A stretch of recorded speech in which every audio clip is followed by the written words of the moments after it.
Color grading, like a lot of people, is not my strongest suit. So whenever Dehancer reached out to me, I was pretty skeptical. I was worried I would have to learn a whole new software program whenever I already have a hard enough time moving the curves and color wheels on my own. But within just a couple minutes of moving some slides around and clicking a few buttons, I was able to get my OK footage to a whole new level of cinematic. So I'm going to get back to the setup and show you guys my process of color grading with my new best friend, Dehancer.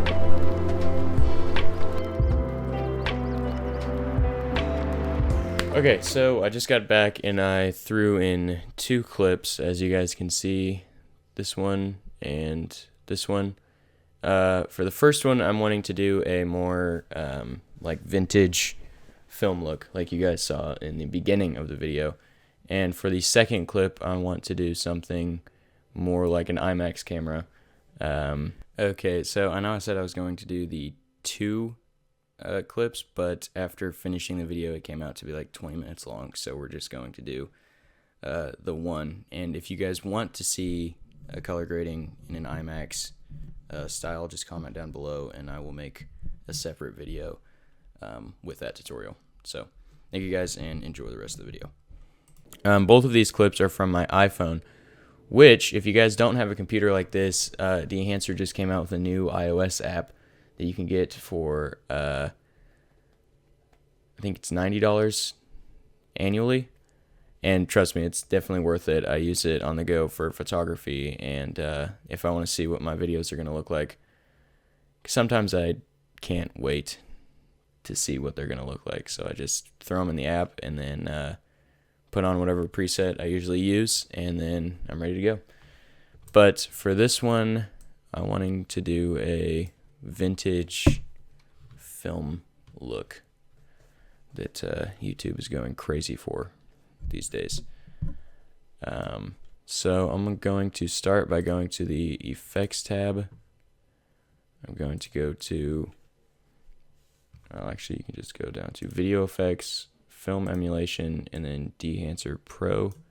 Put that on there, and automatically it's going to put a film stock on the clip. But if you go down to Film, you can pick through all of these 60 plus different film stocks, and there's a lot. I usually stick with Kodak because I'm a big Kodak fan, but you can choose through all of these, and there's something from every film developing company out there. I'm going to go with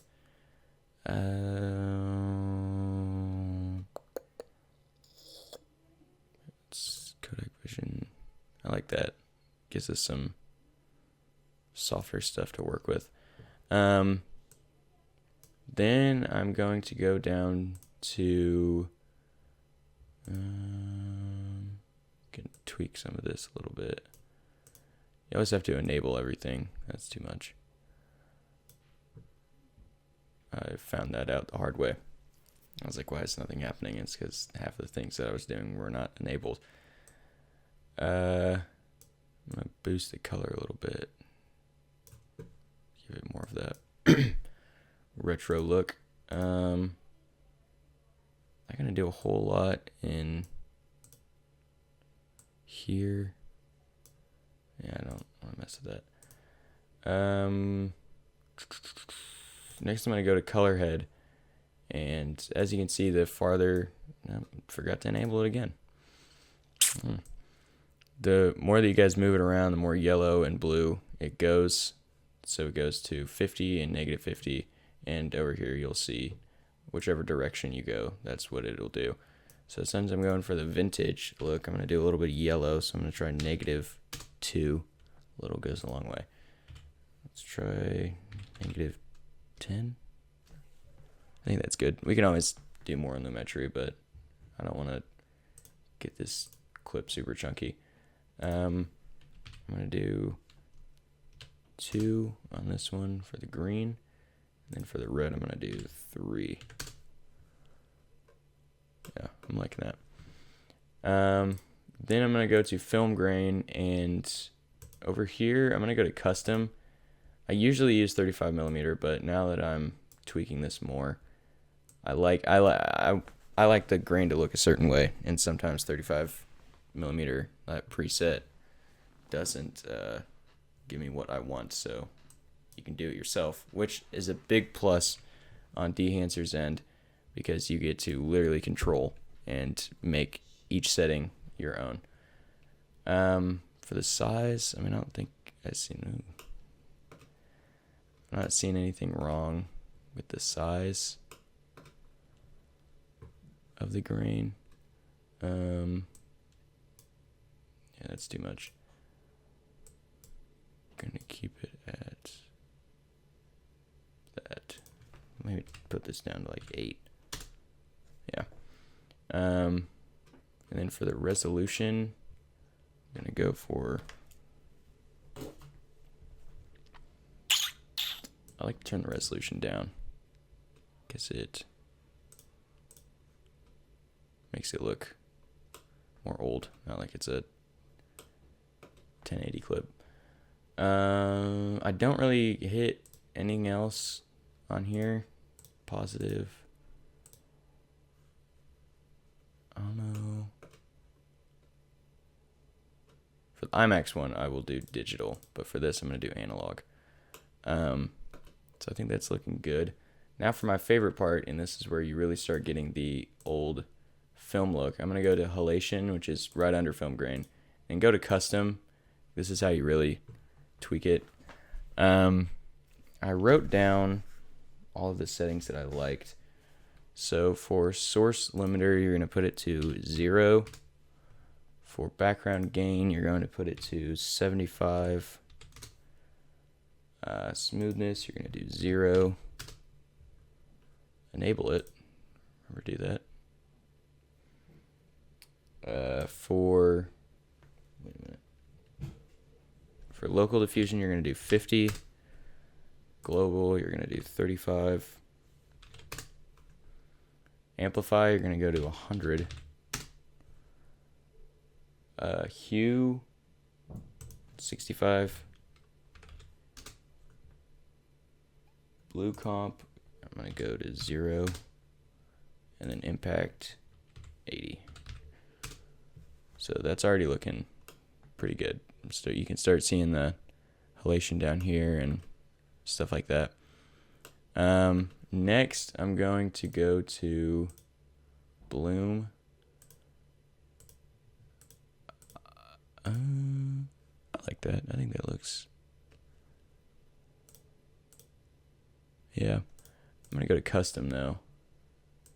And turn it down a little bit. Turn that down a little bit. Where is it making it the brightest? I go to 50. See what that looks like. Yeah, I like that. I think I like the way that looks.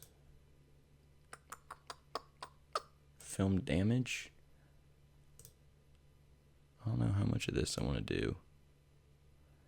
It does start to get chunky. Be aware. If I try to play it back, it's gonna be super laggy, as you can see. That's like my biggest complaint with it, would be how chunky it gets after a while. But if you turn it down to like 1/4, it's not too bad. I'm gonna crop this. I don't need to. Yeah, I'm gonna leave the film damage in there. I like that. Makes it look cool.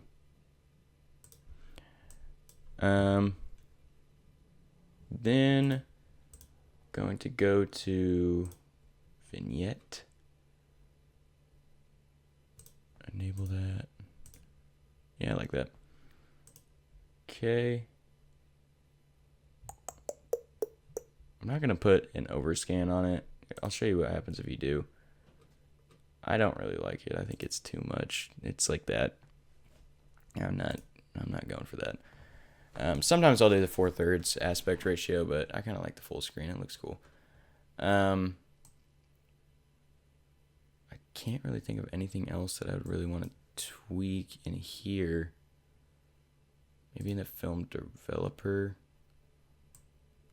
Did we already do this? Yeah, I think we already did this one. Was it the film from compression or expand? Here it is. Yeah, saturation's all the way up.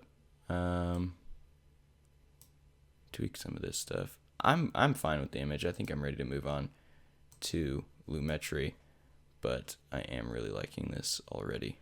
And you guys can see a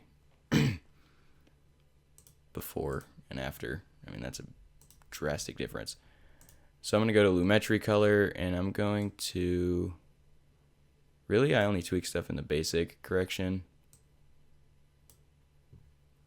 Because all of the work is done in the plugin itself. It's absolutely insane.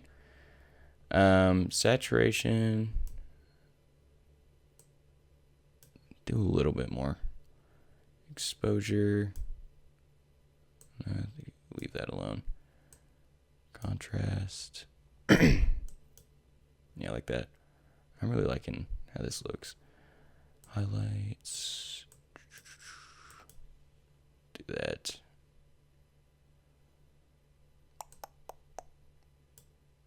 Shadows,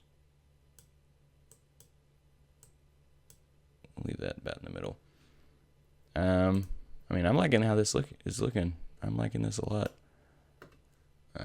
Yeah, it starts to get laggy. Be aware. Sometimes, like, the whole software ends up getting... That's my biggest complaint with them.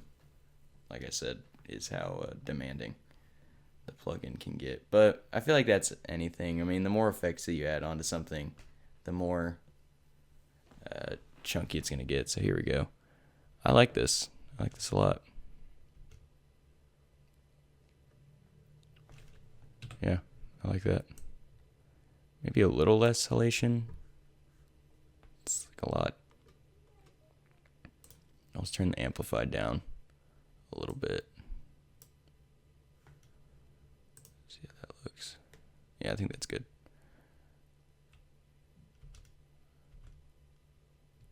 Yeah, looks cool. Maybe a little bit more. I'd have that all the way up. Bring that down to like 45. Yeah, I think that's good. All right, so clip 1 is done. Well, thank you guys for watching, and I hope you found this video helpful and give you a good understanding of how quick and easy Dehancer is to use, especially for Adobe. Thank you so much, Dehancer, for supplying me with this plugin. It has been a true joy to work with you guys and be a part of something that is much bigger. Please comment down below if you guys want to see more videos like this, and if you have any questions about Dehancer, then I will do my best to try and answer them.